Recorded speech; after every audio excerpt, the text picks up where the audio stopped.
শীতকাল মানে তো পিঠে খেতে হবে। শীতের সময় তো পিঠে খেতে মজাটাই আলাদা, তাই না? তো হ্যালো এভরিওয়ান, সবাই কেমন আছো? আশা করি সবাই ভালো আছো।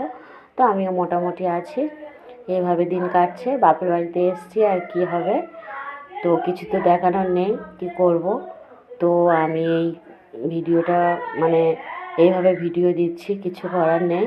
তো সুজিটা দেখো, একদম সুজি চিড়ে দুধ সব একদম ভালো করে মিক্সড করে ময়দা দিয়ে মিক্সড করে নিয়েছি। তো এটা কেন হবে পাটিসাপটা পিঠে। তো পাটিসাপটার ব্যাটারটা বানিয়ে নিয়েছি সব কিছু দিয়ে সুন্দর করে। ওদিকে রান্না করছে আমার মা, আর এদিকে পিঠে হচ্ছে। তো মা বলছে তুই বসে বসে কর। তো আমি এবার চেয়ার নিয়ে বসে বসে করছি। তো কে থেকে ভিডিওটা দেখছো প্লিজ কমেন্ট করে বলো। তো সবাই পাশে থেকো।